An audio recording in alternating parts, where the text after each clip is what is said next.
Vamos conversar sobre a Revolução Constitucionalista. Amanhã, 9 de julho, a Revolução será lembrada, não é? Com solenidade, teremos uma solenidade aqui no Museu Amador Bueno da Veiga. Conversamos ontem sobre isso com o secretário da Cultura, Adalberto Cristofoletti, e o tenente tem algumas informações interessantes a respeito da participação das forças policiais nesse movimento. Sim, Carla, eu procurei um dos especialistas em história militar nosso, né? Que é o senhor Coronel PM Arruda Pesce. Ele é historiador, é coronel da reserva da PM e faz pós-doutorado na Universidade Mackenzie sobre história, com especialização nesse movimento. Ele passou vários detalhes do movimento para a gente.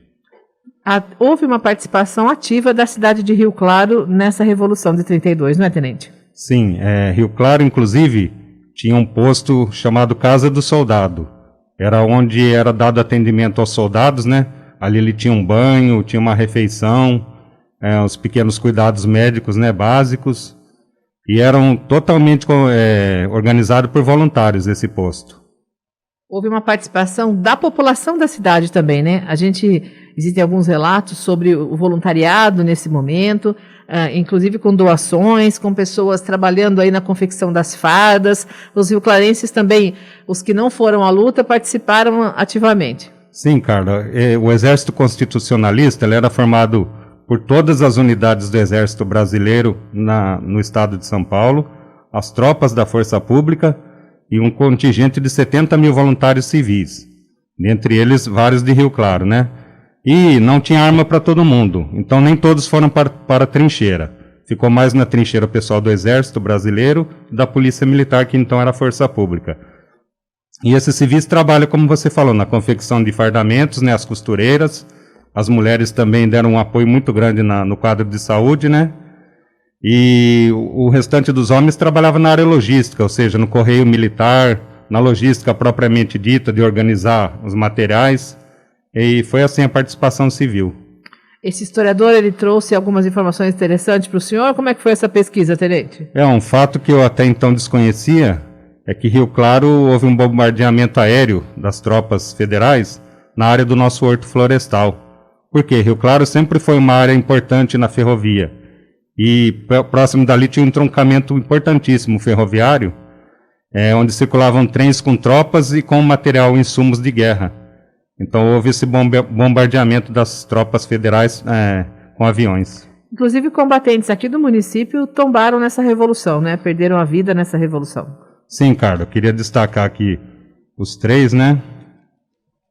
3 combatentes que foram à Revolução, participaram Sim. dos combates e acabaram falecendo. Sempre são lembrados nessas solenidades do 9 de julho, né, tenente? Sim, sim. Inclusive, Carla, o combatente Otoniel é o que dá nome ao nosso jardim público, né? E também temos o Brunini e o Massulo. Inclusive o nome deles está estampado com honra ali naquele monumento do soldado constitucionalista na entrada do nosso cemitério municipal. Sempre lembrados, né? Então essas foram as 3 baixas rioclarenses no conflito. Houve uma participação de todo o estado de São Paulo, né, nesse movimento. Sim. Daí a data, né? Muitos jovens desconhecem hoje, né, tenente, a questão de qual o significado desse 9 de julho. Sim, Carla. Então, Getúlio Vargas tinha tomado o poder no Brasil, né? E ele dissolveu todas as casas legislativas e nomeou interventores nos estados, né? Isso gerou uma revolta em São Paulo, principalmente pela elite cafeicultora. E daí no dia 23 de maio houve um protesto no centro de São Paulo, na Praça da República, culminou com a morte de 4 jovens, que além de ter suas atividades laborais, trabalhar em cartórios, eles também cursavam a Faculdade de Direito do Largo São Francisco, que é o Martins Miragaia Drauzio Camargo, famoso MMDC. E houve a morte desses 4 jovens, que culminou, então, no dia 9 de julho, de iniciar esse movimento de revolta de São Paulo contra o governo Getúlio Vargas. O que os paulistas queriam é que se fizesse valer a Constituição, né? Sim, Carla. Ele prometeu que faria, que só seria um governo provisório, isso em 1930. Mas já era 1932 e nada nesse sentido.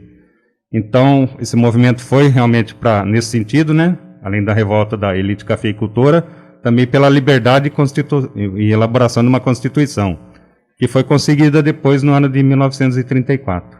Inclusive, ontem o secretário Alberto comentou sobre o acervo que o museu dispõe dessa data, né, sobre o movimento constitucionalista, e o Claro acabou também sendo uma referência na preservação dessa história, não é, Tenente? Sim, Carla, eu fui pessoalmente lá com o secretário visitar, está muito bonito o acervo, tem uma sala especial para o 9 de julho, né?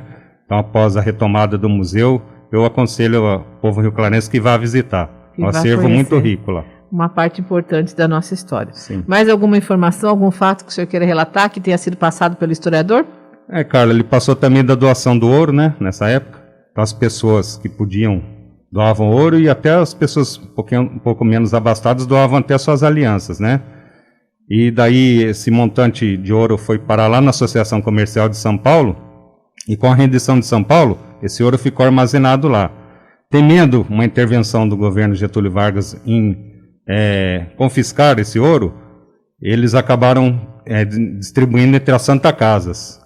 Houve uma doação, então, ao que foi arrecadado, foi novamente distribuído. Imaginaram assim, ele não vai mexer na saúde, e acabou que realmente não houve esse confisco, e acabou beneficiando a caridade, né? Através das Santa Casas, né? E até Rio Claro recebeu uma parcela nessa época aí. Mostra o engajamento do povo paulista no movimento, realmente. Sim. As pessoas doando até o que não tinham, né? Famílias carentes também colaborando nesse momento. Todo mundo. Esse movimento, inclusive, ele é marcado positivamente. Uma guerra nunca é positiva, né, Carlos?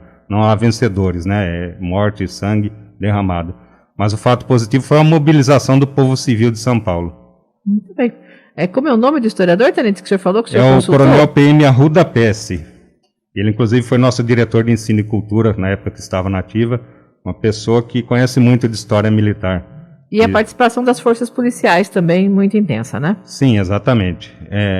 Carla, só para fechar, gostaria de convidar o povo rio-clarense para acompanhar a live, então, amanhã, a partir das 9 horas, nas redes sociais da Prefeitura, onde será transmitido ao vivo a solenidade no interior do Museu Amador Bueno. Esse ano houve uma mudança, era sempre em frente ao cemitério municipal, né? Em frente ao Monumento do Soldado, mas desse ano, então, devido às restrições da pandemia, vai ser realizada no museu uma cerimônia fechada, não é, Tenente? Infelizmente, tivemos que romper com a tradição, né?